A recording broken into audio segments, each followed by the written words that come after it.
Namaste, friends. This is a very unusual time for all of us when we are locked down in our places and are forced to stay at a distance from people and the pace at which our normal life is going. Now, everyone has a distinct experience in this regard. For a student of history like me, what attracts most is the nature of change that affected the people, and in a manner it appears to challenge the society to show its blown or shielded option. A question rises in the mind. What history does this pandemic thing carry with it? Will it blow? Will it blow us all? Or civilizations have been innovative enough to shield itself from these? Are millions of deaths mere number or an inevitable fate of collapse? Societal collapse or civilizational collapse is termed to the fall of the society. Although it cannot be abrupt or completely sudden, it may be brought by sudden changes in society behavior, climate conditions, economic or environmental patterns, and their reactions. Some minor causes like deforestation, loss of soil fertility, change in the river course, etc., have also contributed to this. From the collapse of the civilization of Indus Valley to the Roman Empire, historians have been studying the causes very carefully. They have shortlisted some of the factors responsible for the decay of the civilizations. They have proposed five-finger formula, that is, increase in population either by movements or naturally. Second, new epidemic diseases. Third, failure of administration and unthoughtful increase in wars. Fourth, trade collapse and famines duly caused by it. Fifth, climate change. Ian Morris, Willard Professor of Classics and Professor of History at Stanford University, says for the World Economic Forum that it is hard not to feel that we are now encountering some of the same kind of forces that have traditionally been involved in the fall of civilizations. Yet, there are some braveheart thinkers, like from Malthus to Dr. Strangelove, who believe that humanity has grown victorious past so many devastating pandemics, and anyone who takes the idea of civilization ending seriously tends to be labeled a doom-monger.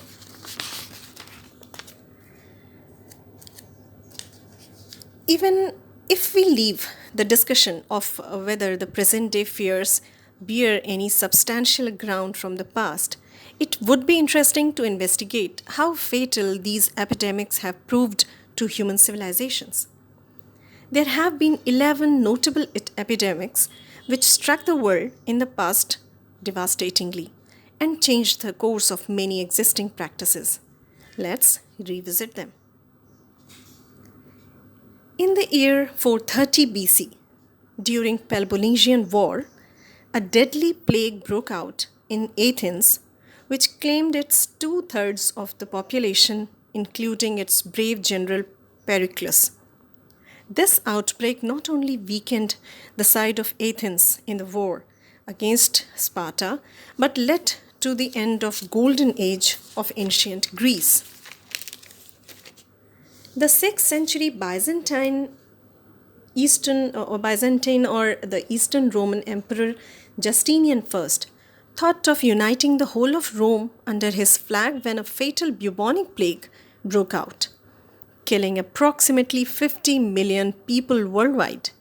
It is estimated that the crisis depopulated half of the world, and the dream of Justinian I could never see daylight as the Dark Ages began post-epidemic.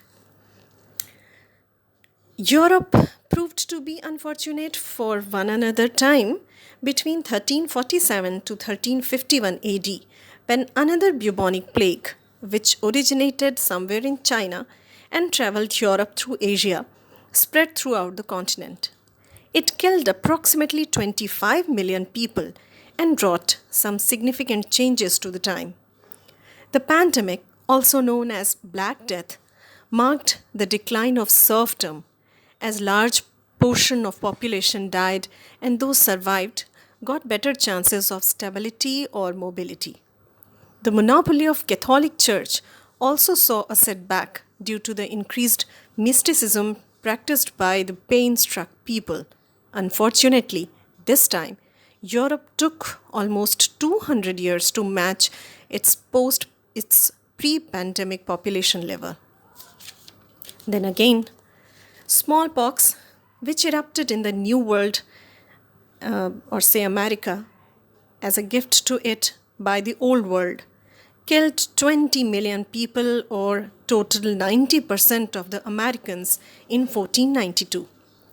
The pandemic had a favorable impact on Europe as it helped Europe to lay its uninterrupted dominance over a newly vacant land and set the wheel of price revolution turned, which according to the great economic thinker John Maynard Keynes was crucial in the formation of modern capitalism.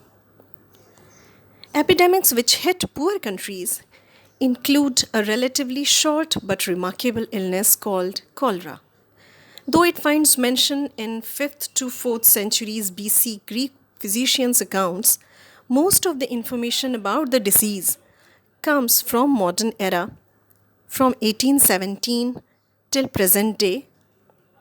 Several waves of cholera outbreak have been registered, the center being mostly India. It covered almost all the parts of the world and claimed millions of lives. By 2005, cholera had been reported in nearly 120 countries. Although WHO has now announced it to be a forgotten pandemic, it still survives after the seventh outbreak in 1961. The severity of this epidemic has a sad impact on the nations less able to protect their people, as it hurts countries with extreme poverty, wealth inequality, or insufficient healthcare system. Similarly, Ebola outbreak, which began from poor countries of Western Africa, claimed many lives in poverty-struck Guyana, Liberia, and Sierra Leone. But this too is now listed as a forgotten pandemic. A major pandemic erupting in 1918 to 19 infected around 500 million people or one-third of world population was Spanish flu or H1N1 virus. It killed 50 million people worldwide and increased the lethal effect of First World War.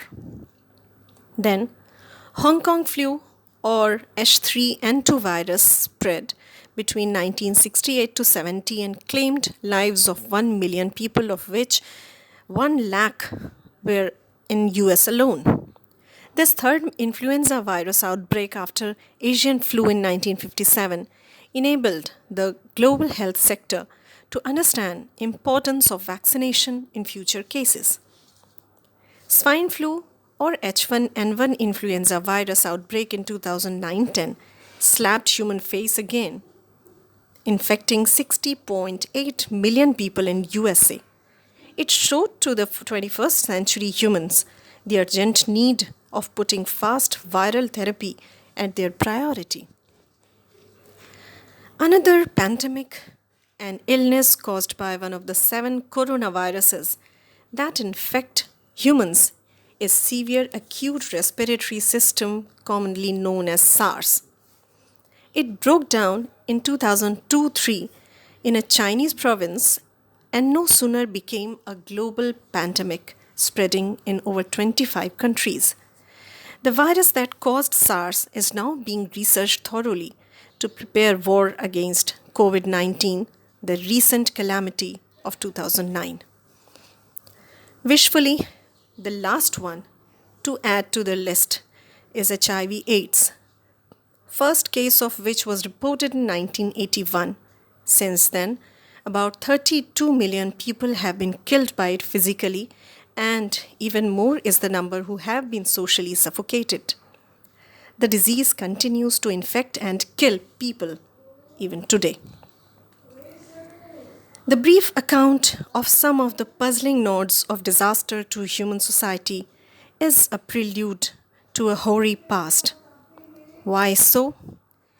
Wait for Impact of Epidemics on Human Societies, Part 2. Thank you.